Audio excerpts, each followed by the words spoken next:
Today's online class, kind of an idea or an outline of where we're headed. We're actually going to start with bringing in the soil type maps from the USDA website. We'll talk about how to bring those in and clip those to the field boundaries. We'll talk about how to use those as a basis for management zones. We'll talk a little bit about copying and creating new layers, working with adding additional attributes and those kind of things to layers within the program. We'll go ahead and use that to create a basic prescription map for an application as well. We'll follow up at the end a little bit on creating some management zones in other ways. We'll talk about how to manually just kind of go in and draw those where you would like, those kind of things as part of the class today as well. So that kind of gives you an idea of where we're headed. Well, we will have time at the end for question and answer, so if you can hold off till the end to ask those questions, I think it'll make things go a little smoother, but we'll make sure we have plenty of time to take care of any questions that you do have before we end up with the class here today. So to start with, the project that I'm working with here, you see on my screen, is our kind of our base project here that we've been working through the last few of the online classes. We've got a few field boundaries drawn. We've got a few different jobs and things type like that recorded. We've got a few supplies set up as well, and we'll cover a little bit more on setting up some of those today. I think we'll need to set up a couple new supplies for what we're wanting to work through today. At this point, I guess we'll get into the where to get your soil type maps.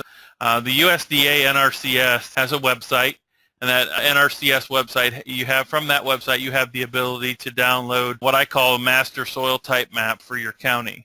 And once you've downloaded that master soil type map for your county, you can save that on your computer, on your C drive, in your My Documents, on your desktop, wherever you'd like to save that. And then we can use the program to pull from that information and pull out the individual soil type maps for each and every field. So we'll start, actually we're going to start by going up to the website here, and we're going to go to the FarmWorks website. We have a link to that USDA site on our website to make that process a little easier for you.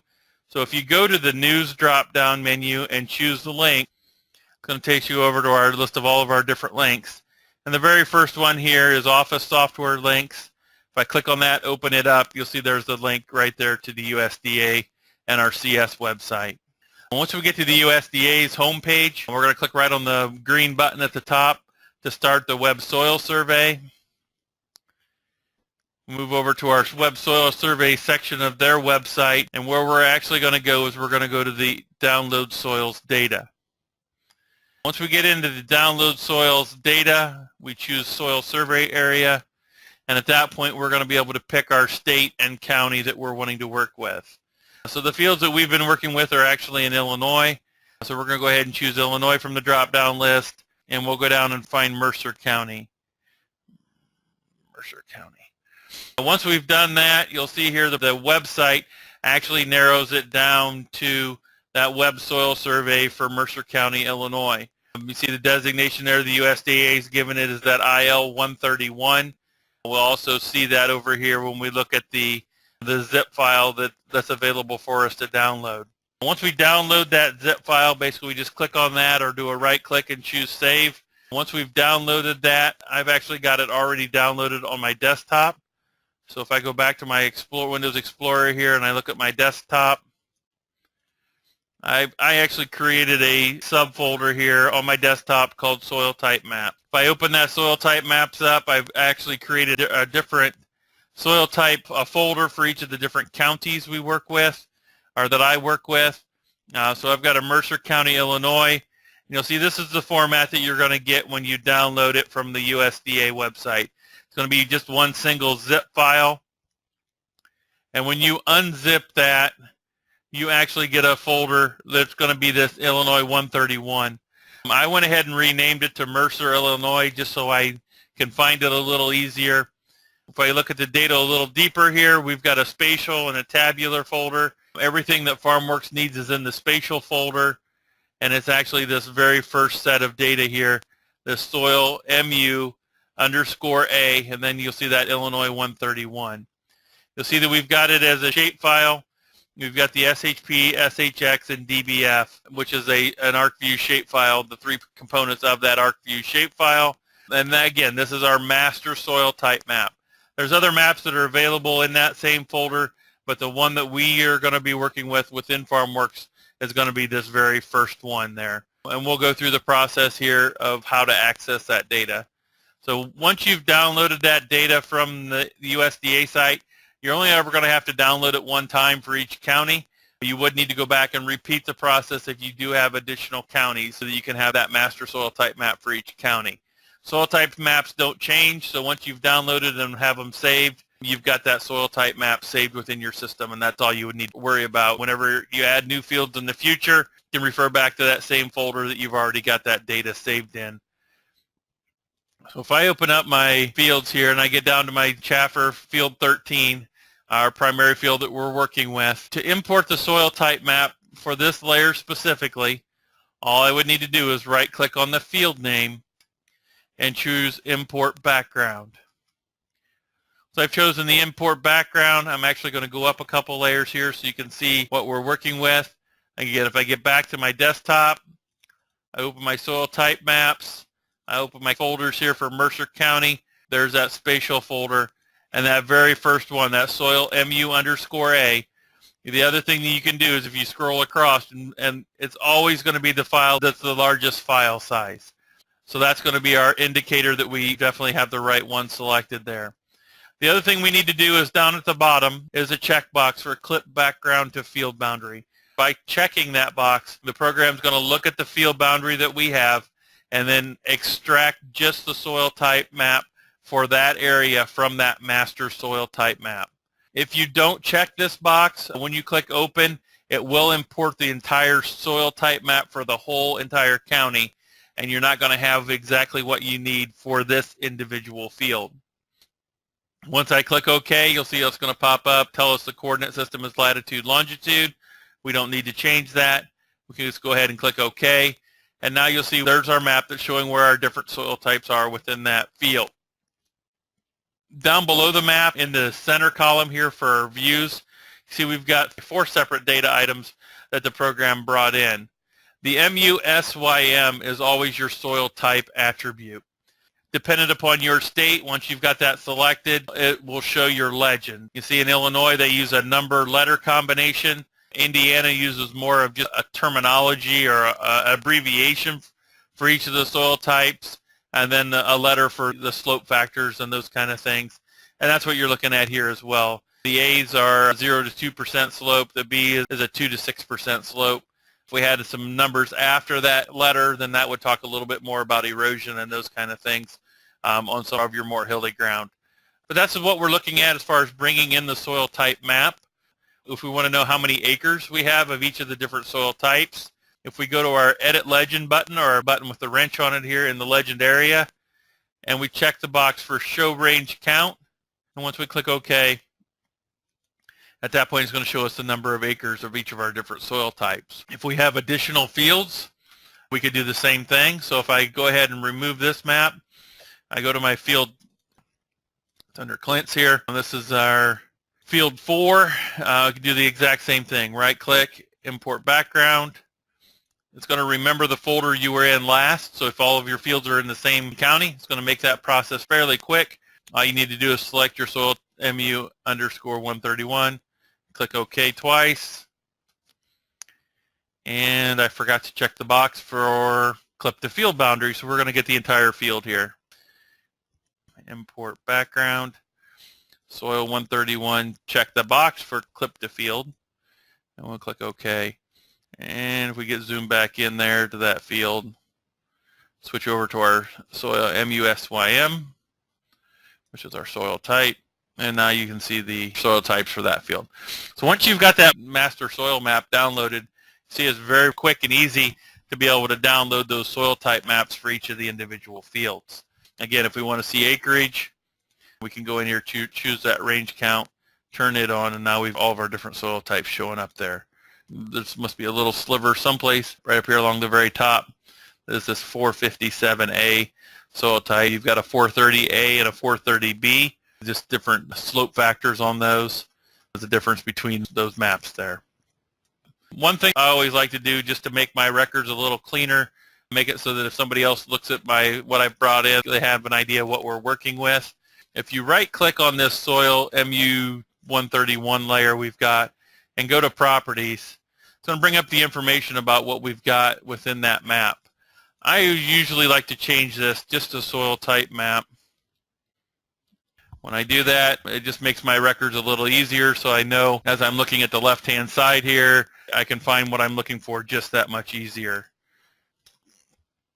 The next thing we're going to do is we're going to take this map and we're actually going to take the soil type map and create management zones from this. One of the more common things is actually wanting to do soil sampling by soil type and those kind of things. So to take this map and create a management zone map out of it, which in turn is going to allow us to ultimately use that for a soil sampling map, is I'm going to go ahead and right click on this layer and choose copy. Then if I right click on the field name and choose paste, I'm going to go ahead and tell it to copy all data. Now I've got an exact duplicate of that. And what that'll allow me to do is if I ever want to go back to my base soil type map, I certainly have that ability. Or if I want to go into this new layer that we're actually going to rename to our management zone layer, then I have it as a completely separate layer that way. Again, all I did was right click on the existing layer, chose copy, and then I did a right click on the field name and choose paste and chose the option to copy everything, and it's made me an exact duplicate of that. So to work on this and set this up as a management zone layer, if I right click, again, I want to change the name of it here on the descriptions. I'll switch that over to management zones. And I'm going to add one additional attribute here. I'm going to add an attribute for sample ID with the type of number. What that'll allow me to do is once I've got my zones set up the way I would like, I can go back through and number those zones so that they have actual sample ID numbers, so that when I go out to pull my samples, I know what numbers I need to be putting on the bag and those kind of things. The size here is set to 0, and what that means is how many places after the decimal point that you want to display. And with sample ID, I just want the whole number, so I'm just going to leave that set to 0. Once I've clicked OK, you see it's updated our information. The map that we're looking at is still the original soil type map. So if I hit the up arrow there, that removes that from our display. And now we'll double click on our management zone layer and get it back into our displayed layers. You'll notice here in our views, we've got our sample ID number there as well. It does show our management layer that we're working with. Now to start actually working with this map, I'm going to do a little bit of splitting and merging of some of the different polygons. So I'm going to go ahead and go into my edit layer by clicking on the pencil above the map. We could also get that option if we did a right click on the layer and chose edit. Either one of those would put us into our editing mode. You'll notice up here in this corner we've got a real small sliver. Actually it's 5/100ths of an acre. I'm not going to want to try to sample that separately. So I'm just going to go ahead and add that into the red area here. So I'm going to select the red area.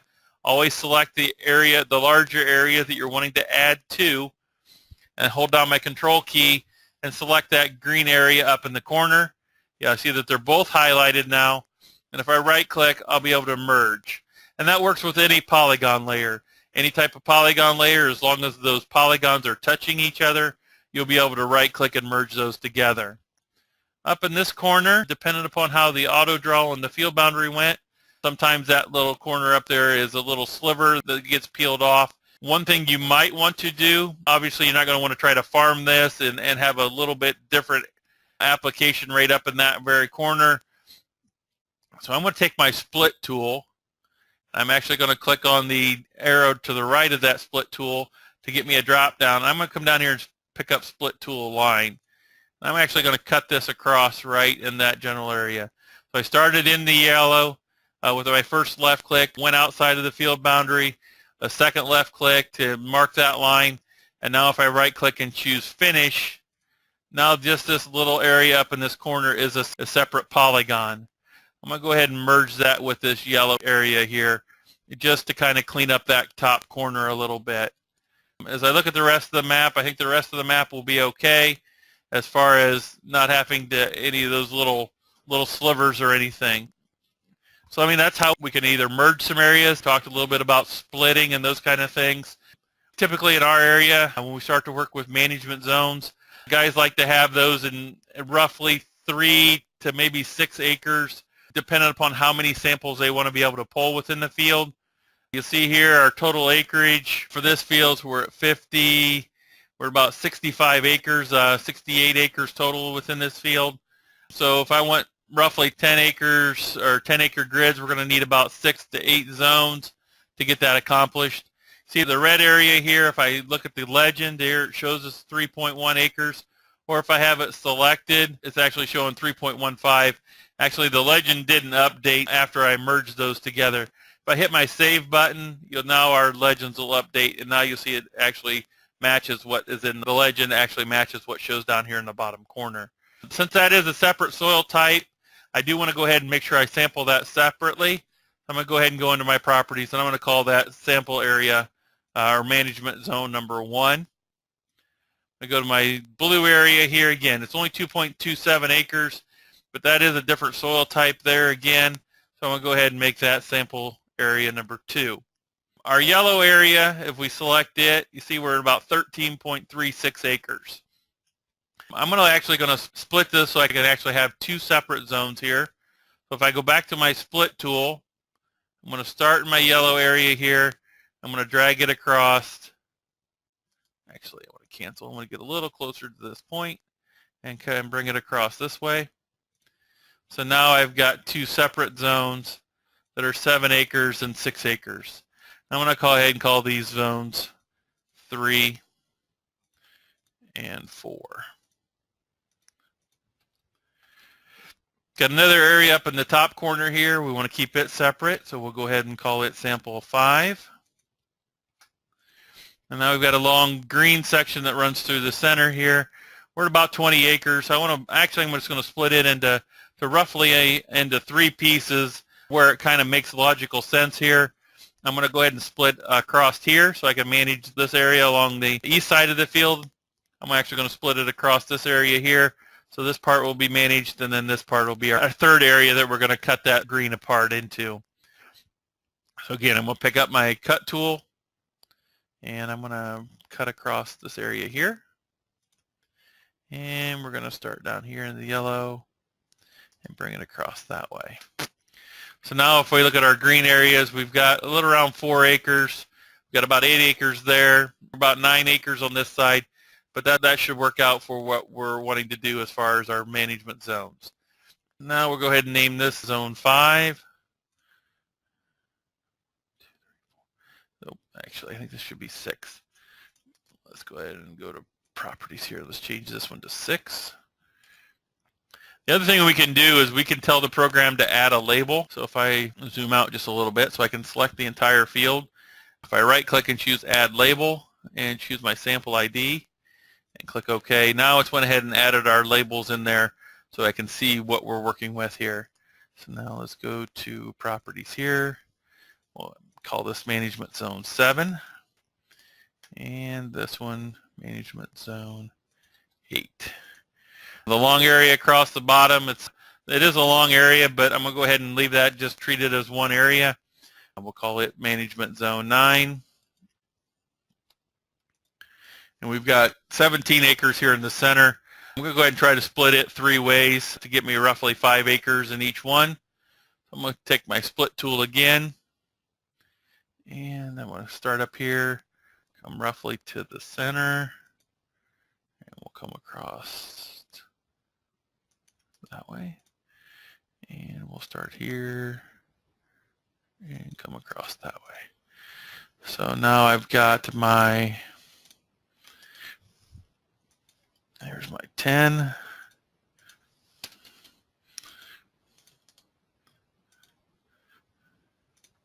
and 11,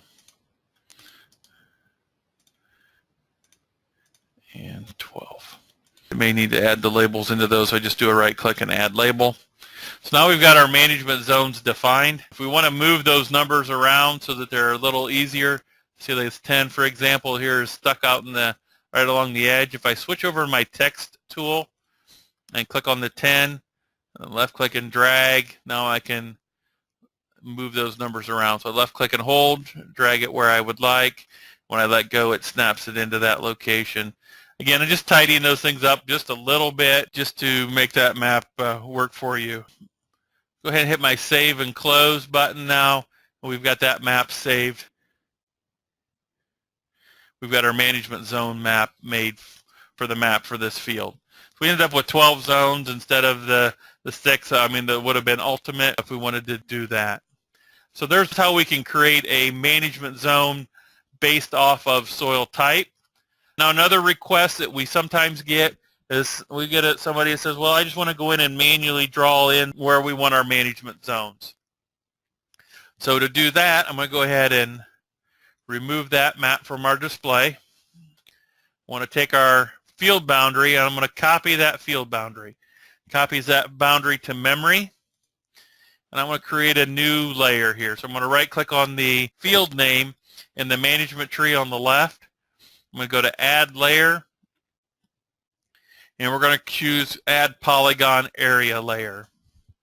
I'm going to call it MZ2 for management zones 2. And I want to add an attribute here for sample ID there as well. Type of number. And now I've got that layer created. So I want to edit that layer so I can start drawing those zones. First thing I'm going to need to do is I'm going to need to do a paste addition. It didn't look like it did much, but basically what I did is I took that copy of that field boundary that I had and I've copied it over to this new layer that we're working with.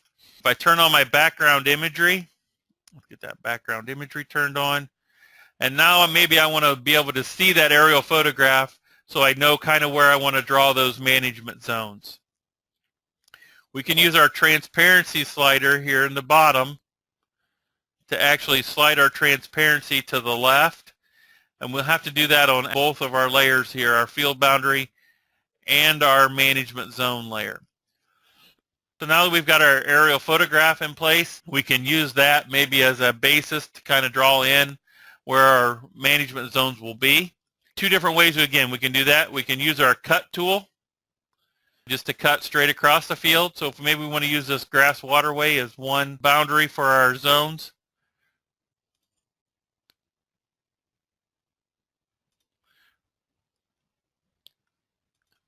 so there's one line we're going to go ahead and draw across there. We've got another waterway that runs here and kind of runs up this direction.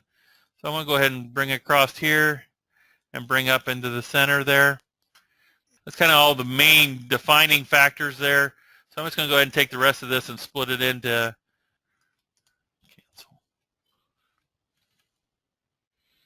cancel. I'll use my zoom in tool here. So I can kind of get close to this area here. We'll bring that on across, finish, and we'll start here and work our way on across the edge of the field and finish as well. So now if I zoom to all, so now I can go through and just number these zones. So if I want to call this zone 1, that's what we call zone 2.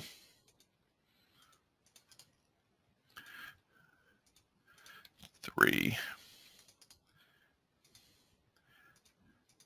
4,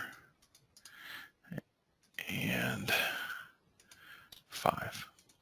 So that was a way that we could manually draw those management zones based on aerial photograph. If we want to create another way of creating management zones, if we've got yield data, so for example 2014, we've got yield data for this field. So if we want to look at our dry yield, and we'll go ahead and, whoops, not that. I want to go to the gridded view of that, or actually let's create a contoured view of that real quick. So there's our contoured view of our yield data. We could even copy this yield map here. And now if we take it off of our screen, we right click, add layer, add polygon layer. Let's call this management zones 3. Again, we'll need our sample ID, type of number. Now we'll right click and edit that layer. We can do a paste addition that way. And now we've got all of our different yield zones that have been copied over based off of that contoured yield map that we had. Again, we can split and merge. So if we want to maybe merge this little areas here in the center, we can merge those areas together. We could split areas apart. We could do whatever we would like to that way. But you can kind of use any map that you've got as a basis on creating your different management zones. As far as taking that now to the next level, so if we bring up our original management zone layer that we created, and now maybe we want to create a planting application map based off of those different zones, or maybe even we want to go back to just our soil type map and we want to create a planting map based off of that soil type map. Maybe we want to plant different rates of seed in each of those different areas. Definitely something we can do. We just need to move our seed into our working group, our supply that we're going to want to make this variable rate map for. So I just take my generic corn seed, add that into my working group. And now if I come over to my MUSYM, which is our soil type, if I do a right click, we're just going to choose the option for create simple application. You'll see what that's going to go ahead and bring up our farming box. I'm going to go ahead and change this over to planting. Actually, I want that planting seeding. Go ahead and leave my area farmed, everything the same there. We've got the variable rate checkbox already marked. Once I click OK, now it's going to bring up in our top left-hand corner in our variable rate summary section, each of our soil types there are still a different color. And now we can go in each of those soil types and put in what we want for our application rate. So maybe in that blue area, we're going to drop the population around 30,000 in it. The green area, which is our green and our yellow, which is our higher yielding areas, we'll bump the rates up there to 34,000. And we can put the same rate in both boxes. And then our red, again, a little bit of our mediocre ground, and we'll put it at 32,000 as far as our application rates. See down here in the bottom portion of the screen, it gives us our average rate across the field. It gives us our total quantity needed. So it's going to take us 27.69 bags to get that planting job done based off of that. We've also see a cost there, an estimated cost based off of that price that we've set up for that supply. Once I hit the Save and Close button, you'll see the program does combine all of the like areas. So all of the areas that were 34,000, it's pulled together and assigned that 34,000 rate. And now we really only have just those two colors that we're working with. You see that the legend actually has yellow and green both there. But if we actually remove that, we'll get rid of all of our maps and we go to our Jobs tab, check the box on that planting seeding map, and now we go back to our seed rate there. You'll see there's our three-color legend with the planting rates there on it. Again, we can go in, turn on our range count, and it'll show us how many acres of each of those different types that we've got there as far as the planting prescription map that we've got. If we go back to the Jobs tab, if we want to send that out to a specific console, maybe that's a Trimble console or an Ag Leader or Deere or whatever it might be. If we do a right-click, choose Work Order and Console, you see it's added a little data card there next to that job, showing that that job has been ear tagged and is ready to be sent out. If we go to our Write Job Data button or under the File menu and choose Write Job Data, at that point, we're going to be able to choose what monitor we want to write that data out to. That way the program knows what format to put it in. Take it just a second here to bring it up. So again, here we've got all of our different formats that we can send that data out in. So for example, if we're going to a Trimble and FMX, I always like to go to the resource list so I know exactly what I'm sending. So we're going to go ahead and send out all of our people, machinery, or supplies. We had all of our clients' farm fields selected. I'm going to go ahead and send out my planting seeding as a job type. Under my options, I do want to send the field boundaries and guidance lines if I have those. And then we just need to browse and select our data drive for our USB stick.